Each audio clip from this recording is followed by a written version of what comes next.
بیا هم هغو دوستانو ته سلام چې همدا شیبه زموږ سره یو ځای شوله. موږ مخکې یاده وکړله حاجي آغا به راسره وي، د هغوی سره به پر تجارتي فعالیتونو باندې بحث او خبرې کوو د وزارت تجارت او په افغانستان کې د پنبې او همداراز جلغوزي او په دې وروستیو کې ښه خبرونه د قندهار څخه هم لرو چې د انارو صادرات مو هم ډېر دي او تقریبا ډېر عواید لاسته راغلي دي. پر دې موضوعاتو باندې له حاجي صاحب سره خبرې کوو. ستړي مه سئ او سهار مو پخیر. ډېره مننه جناب محترم اطلاع خان. زه خپل نیک او تاوده سلامونه تاسو ته، البته تخنیکي همکارانو ته، د مشران جرګې د تلویزیون د لارې ټول مشرانو ته او همدارنګه د افغانستان ولس ته د زړه له کومې تقدیموم. ډېره زیاته مننه. خوشحاله اوسئ حاجي صاحب. که مخکې له دې نه پر د پاکستان پر موضوع باندې وغږېږو چې څه وخت مخکې هم ځینې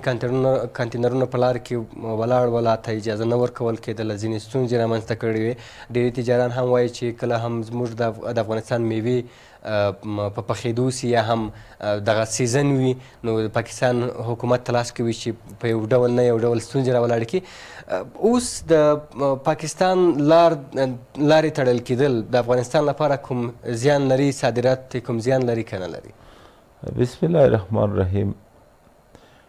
زه باید ارزونه وکړم چې پاکستان زموږ سره ډېر نږدې هیواد دی او موږ په یو وچه کې البته قرار لرو. که څه هم موږ اوس تقریبا 6 یا 7 هوایي دهلیزه لرو. په دې هوایي دهلیزو کې زموږ تقریبا دا اوس ډېر صادرات د همدې لارې څخه موږ کولی سو چې زه سږ کال آمار تاسو ته وایم چې 56 میلیونه ډالر اضاف زموږ صادرات د هوایي دهلیز د لارې سوي دي په مختلفو ځایو کې، چې البته دا صادرات ډېر هند کې دی، وروسته تر دې ترکیې ته البته سوي دي، البته چین ته صادرات د جلغوزي. تاسو ته معلوم دی چې موږ جلغوزي د کال 1 میلیارد د جلغوزي موږ تولیدات په افغانستان کې لرو. دا خپله یو ډېره غټه عواید دی د افغانستان دپاره. پخوا موږ دا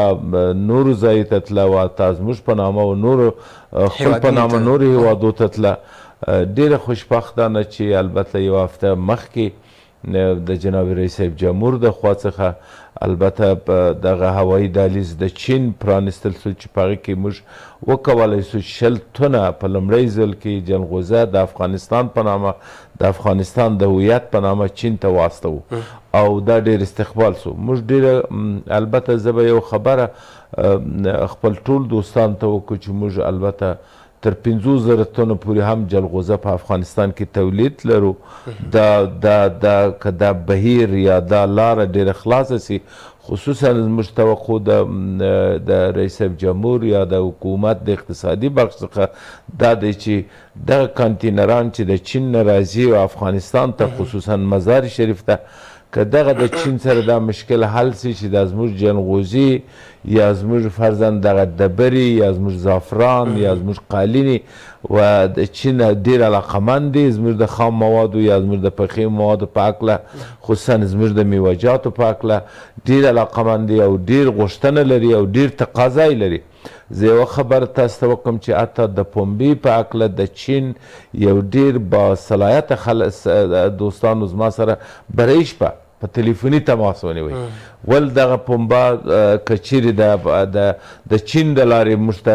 ورسیږي موږ ډېر سخته ضرورت لرو او په جان کې نو تقاضا مو دا دی چې موږ پیشنهاد دا دی چې لارې په صفت د یو سپینږیري یو تاجر یو مشاور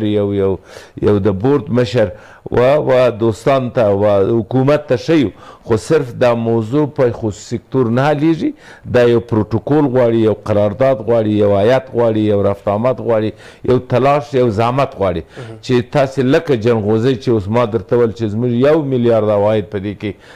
دغه کېږي انشاءالله په پنبو کې 2 میلیارده به انشاءالله زموږ صرف هلمند کې په تقریبا که زه لږ درته وایم زموږ 20,000 ټنه پنبه ته تولید لرو. که دغه 20,000 پنبه د هلمند و انتقال سي و دغه ته چین ته، تاسې فکر وکئ 20,000 نور تولیدیږي او اکثره وخت موږ په دې خبره زموږ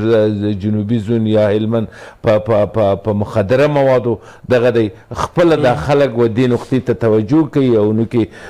د دې د مخدره مواد څخه راوځي او پنبې ته داخلیږي او لکه زعفران غوندې به دا لکه سپین زر لکه سپینه طلا پخوا مو زموږ پنبه د سپینو طلاو په نامه مشهور څومره خلک اوس لیواله سوي دي همدې ته چې دوی وکولی سي د مخدره موادو د کښت نه لاسنیوی وکړي مخنیوی وکړي تر څو همدغسې شیان وکړي لکه پنبه ده جلغوزه یا هم انار نور برخې دي پر دې برخو باندې کار وکړي تر څو وکولی شي چې هم حلال واوسیږي هم دوی ته مفاد زیات واوسیږي. حیات صاحب زه به خبره درته وکړم افغانستان خوشبختانه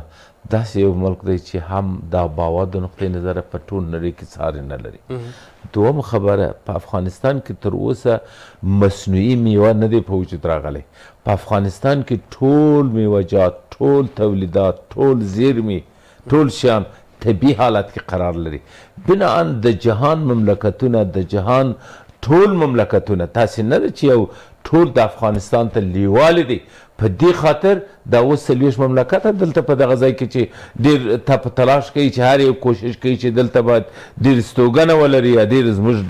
ډېر طبیعي زیرمې شته طبیعي میوه شته ښه میوه شته فوقالعاده میوه شته هم وچه هم تازه هم پنبه هم معدن هم زعفران په هر سطح کې موږ افغانستان ډېر فعالي سره او فعالي حتی زموږ قالینه تاسو فکر وکړئ په ډېر حالي دی نو دلته په دې خاطر دلته نو یو دولت ته پکار دی چې دولت که څه هم په ډېر امنیتي ستونزو قرار لري زه په دې متیقن یم چې امنیتي ستونزې ډېره سخته ده په زموږ وطن کې ولې اقتصادي ستونزې ته توجه کول امنیتي ستونزې مخنیوی دی. واقعا مخکې مو هم سوال همداسې نیمګړی پاتې شو د پاکستان یا موضوع یاده شوله چې د پاکستان د دروازې په تړلو سره آیا افغانستان ته زیان رسیږي که نه رسیږي په هغه اندازه باندې چې موږ ورته مخکې په تشویش کې وو که چېرته دا دروازې وتړل چې پاکستان موږ ته وخت رانه کړي دا به ستونزې پیدا کړي. اوس څنګه ارزوئ ځکه موږ نورې دروازې موږ ته خلاص شولې د هند چین همداراز ترکیې او داسې نورې دروازې موږ خلاص شولې موږ ته تر څو موږ وکولی شو خپل صادرات نورو هېوادونو ته ولرو. ارزونه مې دا دی چې د پاکستان هیواد موږ اوس بدیل لارې لرو داسې نه دی چې بدیل لارې نه لرو او خصوصا چابهار بندر زه تاسو ته تشریح کوم چې چابهار بندر بهترین لاره ده زموږ دپاره خوب چابهار بندر نږدې ترین لاره ده حتی تر کراچي ډېر نږدې دی 2 چنده ډېر نږدې دی موږ ته په دې خاطر چابهار بندر هم امریکایانو استثناء قرار ورکوي د افغانستان د صادراتو او وارداتو په هکله دا ډېره ښه خبره او دا زموږ تلاش و د حکومت هم موږ څو ځلې په تلویزیونو کې په میډیاو کې دا خبره پورته کړې دي چې امریکایانو باید دا نقطې ته تحریم څخه وضع کړي او په دې خاطر چې موږ بهر ته لاره پیدا کړو. اوس بدیل لارې موجود دی خو بیا هم تجارت او تجارتي حالت د هر مملکت سره موږ باید ډېر ښه روابط ولرو او زموږ د روابطو په تحکیم کې زموږ هر څوک چې ګرانې واخلي هر څوک چې نږدې پر تاجر تمام سي او هر څوک چې پر خو ځینې تجاران شکایت لري وایي چې کله هم د میوو وخت کیږي دغه زموږ د میوهجاتو زموږ د صادراتو وخت کیږي پاکستان ځینې ستونزې پیدا کوي لکه تېره ورځ د څه وخت را په دې خوا لارې تړل شوي وي چې ډېری کنټینرونه هلته بند پاتې ول او همداراز شاید چې ډېری میوې چې هغه تازه میوې دي هغه ستونزمنې شوي وي خراب شوي وي نو دغه ستونزې د دې باعث نه کیږي چې د تجارانو زړه مات شي دا خوا څخه چې نوره خواته صادرات ونه لري. یوه خبره باید زه په ډېره واضح تاسو ته وایم چې موږ 5 میلیارده ډالره تجارت درلود اوس 1.5 میلیارد ته رسېدلی دي دا خپله یو خپله عامفامه خبره ده حاجت و تشریح ته نسته. دوم خبره داسې دی چې پاکستان ډیر فابریکې لري ډېرې دغه له هغه موږ ته زموږ مواد ته ضرورت لري دا اوس زموږ پنبه تقریبا موږ پنبه اوس 100 موټره په تورخم دروازه کې تیر سوي ولاړ دی چې په دې کې ډېر هلې ځلې شروع سوي دي چې موږ د وزیر صاحب زراعت سره جناب دراني صاحب سره وزیر تجارت سره معین صاحب وزارت تجارت سره معین صاحبان سره حتی ریاست جمهوریت سره موږ دا موضوع شریکه کړې دي چې دوی خپل ضرورت لري حتی موږ نه بلکې دوی خپل درخواست خپل حکومت ته د هغوی علاقمندي هم علاقمندي هم دی بلې دا اوس د پرون وړمه ورځ زه تاسو ته وایم چې د دوی فابریکه دارانو خپل حکومت ته درېدلي دي چې وروره دغه دا پنبه موږ ته اجازه راکړه چې راسي دلته موږ فابریکې درېږي د دوی تولیدات 3 میاشتې د دوی نه بسیږي که زموږ د افغاني تولیدات نه وي ورسره ګډ نه سي دوی هلته په پخو موادو په د کپړو په دې شیانو تبدیلوي د دوی تولیدات د دوی فابریکو ته 3 میاشتې نه بسیږي بنان دوی موږ ته ضرورت لري اما یوه خبره ده چې موږ ته نږدې لاره ده او د ترانزیت په لحاظ نو کې نږدې تره ده ارزانتره تمامیږي پیسې ژر باغدار ته دغه ته رسیږي چې په دغه مورد کې موږ پرون هم د پاکستان سفیر د معین صاحب وزارت زراعت د پاکستان سفیر سره موږ خبرې وکړې چې اوس یو ډېر په دا نږدې ورځو کې دا مشکل به ډېر ژر امیدوار یو چې حل سي او د وارداتو راته ووایئ چې نسبت اوس چې زموږ ډېرې لارې خلاص شوي د افغانستان لپاره د پاکستان صادرات په کومه اندازه باندې پخوا په اندازه دي که نه کم شوي دي اوس چې واردات چې موږ افغانستان ته لرو زه یو خبره تاسو ته وکړم چې ما تاسو ته مخکې هم ملاحظ صاحب چې 15 میلیارده ډالره او تقریبا 1 میلیارد یا 1.5 میلیارد دا نو خپله فرق کوي نه ډېر فرق شته په وارداتو کې خو بیا هم زموږ ما درته ویل تاجر و سیاست ته نه داخلیږي تاجر د سیاست نه باید ماورا وساتي دغونه چې موږ ضرورت لرو زموږ تاجر ضرورت لري د دوی تاجر لاس چانته موږ ته ضرورت لري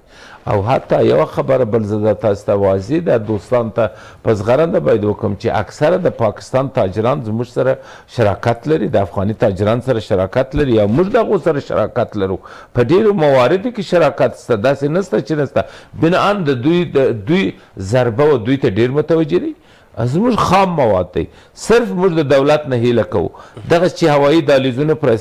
پرانیستل شوي دي 15 امیدوارو چې زمیني دهلیزونه هم پیدا سي لکه د چین لکه روسیه مثال نو روس کې ولاړ شي مسکو ته شمالي و دغه ته ولاړ شي فرضاً ایران سره ګوره ایران سره موږ څونه کومک کړی دی چې د استثناءات مو ورته جوړ کړي د تحریم څخه دوی باید موږ ته لاره ورکړي ډېر ښه لاره ورکړي چې زموږ صادرات باید حربي هیوادو ته باید ډېر ورسي دا خبر یو بله موضوع په وروستیو کې دا راته وایستل په اخر کې که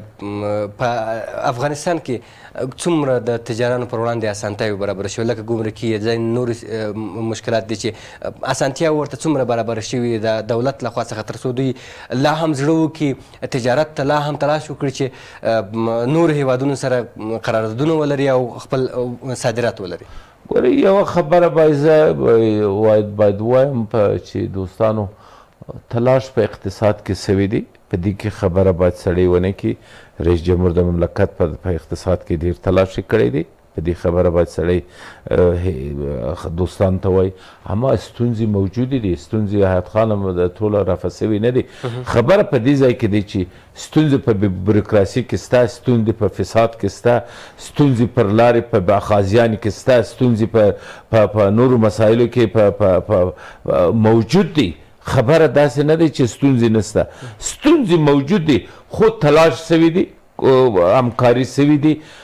بسنده نه دی اقتصاد خبره داسې دی چې دا اوس موږ په شمالي کې د شمالي انګور په زرهاو تنه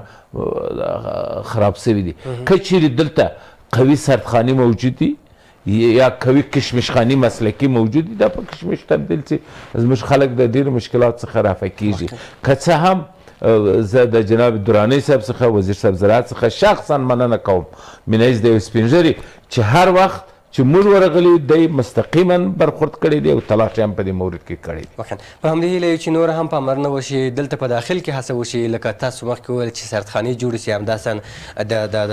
باغدارانو لپاره زمینې برابر شي تر څو دوی وکولی شي د څه مودې لپاره خپل هغه تولیدات وساتي چې نور تر څو نورو هیوادونو ته صادر شي. نو هلته به موږ نور لا هم صادرات ولرو لا به هم په اقتصادي بڼه کې برخه کې ډېر پرمختګ کړی. ډېرې زیاته مننه حاجي صاحب چې راغلی زموږ. ډېره مننه ستاسو څخه ډېره مننه. د تاسو هم ډېره زیاته مننه چې ملتیا مو راسره وکړله.